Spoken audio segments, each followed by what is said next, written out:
Welcome to Bible in a Year with Scott Purcell. I'm so glad you're joining me. This is a daily reading of portions of the Bible, following a plan that will include the entire Bible in a year. And now, let's open the book and begin our readings. This is the reading for day 144. If your reading is aligned with the calendar year in a non-leap year, this is for May 24th. Or in a leap year, for May 23rd. The Old Testament reading is from 1 Samuel chapter 14, beginning with verse 24, through the end of 1 Samuel 15. 1 Samuel 14:24. Now the men of Israel were hard-pressed on that day, because Saul had made the army take an oath, saying, "Cursed be the man who eats any food until evening, when I will have avenged myself on my enemies." So none of the army tasted any food. Now all of the people of the land used to go into the forest, for there was honey on the surface of the ground. When the army came to the forest, look, there was honey flowing, but no one put his hand to his mouth, for the army was afraid of the solemn oath. However, Jonathan had not heard about the oath of his father with the army. So he extended the end of the staff which was in his hand, and he dipped it into the honeycomb. Then he put his hand to his mouth, and his eyes gleamed. Then a man from the army informed him and said, "Your father made the army swear a solemn oath, saying, 'Cursed be the man who eats food today.' So the army is exhausted." Then Jonathan said, "My father has brought trouble on the land. See now that my eyes have brightened because I have tasted a little of this honey? How much more could have been done if the troops had eaten freely today from the plunder of their enemies that they had found? For now the loss among the Philistines is not great. They defeated the Philistines that day from Michmash to Aijalon, and the troops were very weary." Then the troops took the plunder. They took sheep and cattle and calves and slaughtered them on the ground, and the troops ate them all with the blood. So they reported it to Saul, saying, "Look, the troops are sinning against Yahweh by eating the animals with the blood." And he said, "You have dealt treacherously. Roll to me a large stone today." Then Saul said, "Disperse yourselves among the troops, and say to them, 'Bring to me each one his ox and each his sheep, and slaughter them in this place, and eat, but do not sin against Yahweh by eating the animals with the blood.'" So all the troops brought them, each leading his ox in his hand that night, and slaughtered it there. Then Saul built an altar to Yahweh. It was the first altar he built to Yahweh. Saul said, "Let us go down after the Philistines by night, and let us plunder them until the morning light, and let us not leave alive a man among them." So they said, "Do all that is good in your eyes." But the priest said, "Let us draw near to God here." So Saul inquired of God, "Should I go down after the Philistines? Will you give them into the hand of Israel?" But he did not answer him on that day. Then Saul said, "Come here, all you leaders of the people, so that we find out what the sin was this day. For as Yahweh lives who delivers Israel, I swear that even if it is Jonathan my son, he will certainly die." But nobody from all the army answered him. Then he said to all Israel, "You will be on one side, and I and my son Jonathan will be on the other." And the army said to Saul, "Do what is good in your eyes." Then Saul said to Yahweh, the God of Israel, "Render a decision perfectly." Jonathan and Saul were chosen by lot, and the people went out. Then Saul said, "Let them cast the lot between me and my son Jonathan." And Jonathan was chosen. So Saul said, "Tell me what you have done." So Jonathan told him, and said, I merely tasted a little honey with the end of the staff that was in my hand. Here I am, I must die." Then Saul said, "So may God do to me and more. You will certainly die today, Jonathan." But the army said to Saul, "Must Jonathan die, who accomplished this great victory in Israel? Far from it. As Yahweh lives, not a hair from his head will fall to the ground, for he has worked with God this day." So the army ransomed Jonathan, and he did not die. Saul went up from pursuing the Philistines, and the Philistines went to their place. So Saul took the kingship over Israel, and he fought all around against his enemies, against Moab, against the Ammonites, against Edom, against the kings of Zobah, and against the Philistines. He inflicted punishment against all who rebelled. He acted bravely, and defeated the Amalekites, and rescued Israel from the hand of those who plundered it. Now the sons of Saul were Jonathan, Ishvi, and Malchishua. The names of his 2 daughters were as follows. The name of the firstborn was Merab, and the younger was Michal. The name of Saul's wife was Ahinoam, the daughter of Ahimaaz, and the name of the commander of his army was Abner, the son of Ner, Saul's uncle. Now Kish was the father of Saul, but Ner, the father of Abner, was the son of Abiel. Warfare was severe against the Philistines all the days of Saul.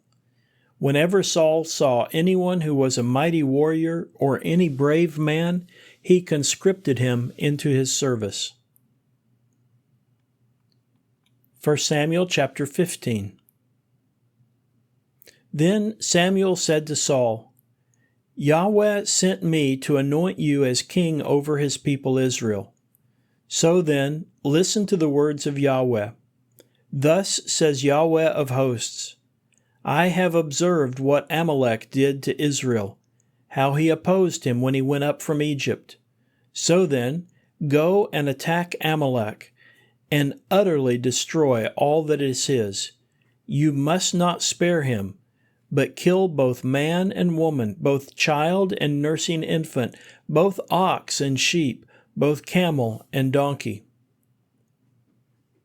Saul summoned the army and mustered them at Telaim, 200,000 foot soldiers and 10,000 men of Judah. Then Saul came up to the city of Amalek and set an ambush in the wadi. Saul said to the Kenites, "Go, leave, withdraw from among the Amalekites, so that I do not destroy you with them. You have shown loyal love to all the Israelites when they came up from Egypt." So the Kenites left from among the Amalekites. Then Saul defeated the Amalekites from Havilah as one goes to Shur, which is east of Egypt. He captured Agag, the king of Amalek, alive, but all the people he utterly destroyed with the edge of the sword. However, Saul and the army spared Agag, and the best of the sheep and the cattle, and the second best of the young fatlings, and all that was valuable. They were not willing to utterly destroy them, but all the possessions that were despised and worthless they utterly destroyed.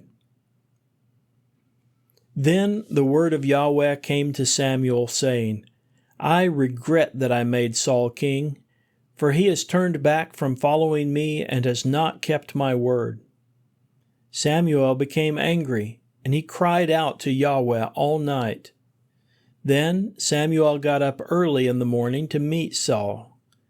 Samuel was told, Saul has gone to Carmel, and look, he is setting up a monument for himself. Then he turned around and crossed over and went down to Gilgal. When Samuel came to Saul, Saul said to him, May you be blessed by Yahweh. I have kept the word of Yahweh. But Samuel said, Then what is this bleating of the sheep that I hear in my ears, and the lowing of the cattle that I am hearing? Saul said, They have brought them from the Amalekites. The troops spared the best of the sheep and the cattle in order to sacrifice them to Yahweh your God, but the rest we have utterly destroyed." Then Samuel said to Saul, "Stop and let me tell you what Yahweh said to me last night." So he said to him, "Speak." Samuel said, "Even though you are small in your own eyes, are you not the head of the tribes of Israel? Yahweh has anointed you as king over Israel. When Yahweh sent you on your way, he said to you, 'Go, you must utterly destroy the sinners, the Amalekites, and you must fight against them until you have destroyed them.' Why did you not listen to the voice of Yahweh and fall with shouting on the plunder? You have done evil in the sight of Yahweh." Then Saul said to Samuel, "I have listened to the voice of Yahweh, and I have gone on the way that Yahweh sent me. I brought Agag, the king of Amalek, and the Amalekites I have utterly destroyed. The troops took from the plunder sheep and cattle, the best of the things devoted to destruction, to sacrifice to Yahweh your God at Gilgal." Then Samuel said, "Is there as much delight for Yahweh in burnt offerings and sacrifices as there is in obeying Yahweh? Look, to obey is better than sacrifice, to give heed than the fat of rams. For rebellion is like the sin of divination. Arrogance is like iniquity and idolatry. Because you have rejected the word of Yahweh, he has rejected you from being king." Then Saul said to Samuel, "I have sinned because I have transgressed the commandment of Yahweh and your words, for I feared the troops and I listened to their voice. So then, please pardon my sin and return with me so that I can worship Yahweh." But Samuel said to Saul, "I will not return with you, for you have rejected the word of Yahweh, and he has rejected you from being king over Israel." As Samuel turned to go, he caught hold of the hem of his cloak, and it tore. Then Samuel said to him, "Yahweh has torn the kingdom of Israel from you today and has given it to your neighbor who is better than you.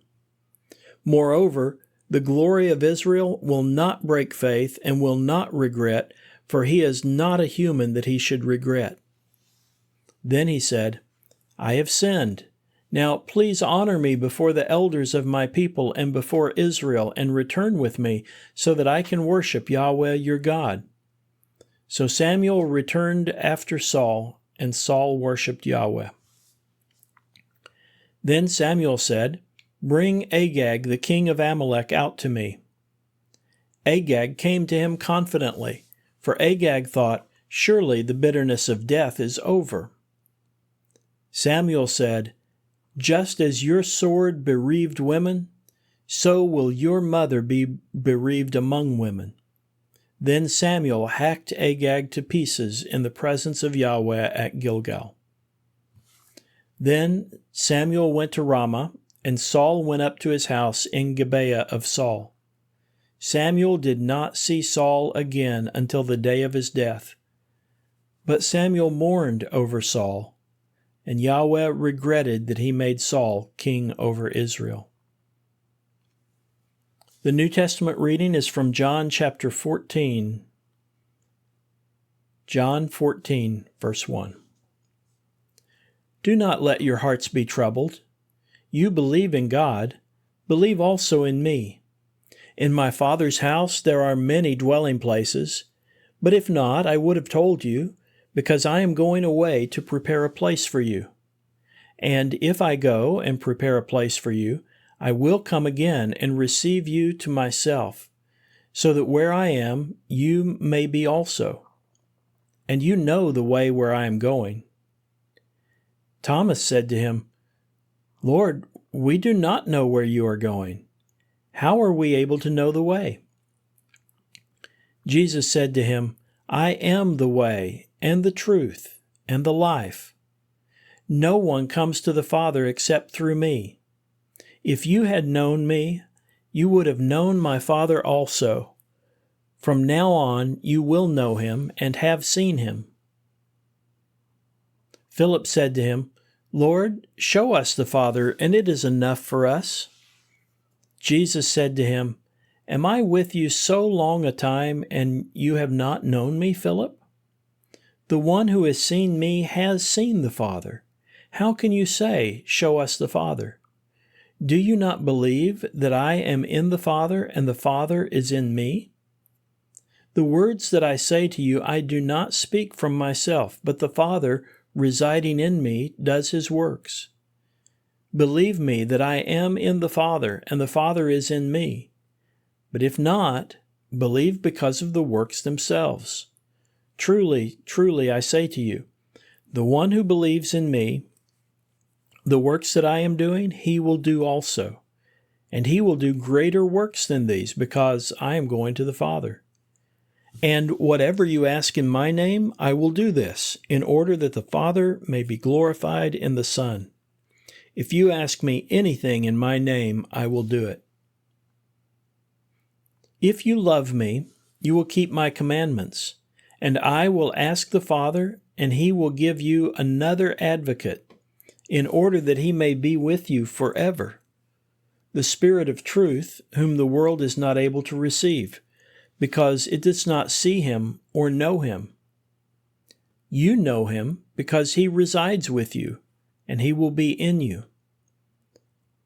I will not leave you as orphans. I am coming to you. Yet a little time, and the world will see me no longer, but you will see me. Because I live, you also will live. On that day you will know that I am in my Father, and you are in me, and I am in you. The one who has my commandments and keeps them, that one is the one who loves me. And the one who loves me will be loved by my Father, and I will love him, and will reveal myself to him." Judas, not Iscariot, said to him, "Lord, why is it that you are going to reveal yourself to us and not to the world?" Jesus answered and said to him, "If anyone loves me, he will keep my word, and my Father will love him, and we will come to him and will take up residence with him. The one who does not love me does not keep my words, and the word that you hear is not mine, but the Father's who sent me. These things I have spoken to you while residing with you. But the Advocate, the Holy Spirit, whom the Father will send in my name, that one will teach you all things, and will remind you of everything that I said to you. Peace I leave with you. My peace I give to you, not as the world gives, I give to you. Do not let your hearts be troubled, and do not let them be afraid. You have heard that I said to you, I am going away, and I am coming to you. If you loved me, you would have rejoiced that I am going to the Father, because the Father is greater than I am. And now I have told you before it happens, so that when it happens you may believe. I will no longer speak much with you, for the ruler of the world is coming, and he has no power over me. But so that the world may know that I love the Father, and just as the Father has commanded me, thus I am doing. Get up, let us go from here. The wisdom literature reading is from Proverbs 12, verse 28, and then Proverbs 13, verses 1 through 9. Proverbs 12:28.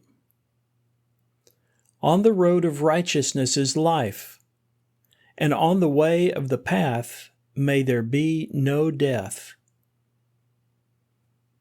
Proverbs 13, verse 1. A wise child hears the discipline of a father, but a scoffer does not listen to a rebuke. From the fruit of the mouth of a man he shall eat what is good, but the desire of the treacherous wrongdoing. He who keeps his mouth guards his life. He who opens his lips, ruin belongs to him. The soul of the lazy craves, but there is nothing. But the person of diligence is richly supplied. The righteous hates a word of falsehood. The wicked will bring shame and disgrace. Righteousness will guard the upright of way, but wickedness will overthrow sin. There is one who acts rich but has nothing, another who pretends to be poor but has wealth. The ransom of the life of a man is his wealth, but the poor does not receive a threat. The light of the righteous will rejoice, but the lamp of the wicked will die out. This concludes the reading for day 144. Thank you for listening. These daily readings are made possible by your generous support of the Global Outreach Ministry of Scott Purcell. To partner with us and enable this work and others like it, please visit huttobible.com/give and select Go Pastor Support from the fund list. You can also sign up for ministry updates at scott-purcell.epistle.org/subscribe. Both of those links can be found in the podcast description. Thank you for helping us share God's Word.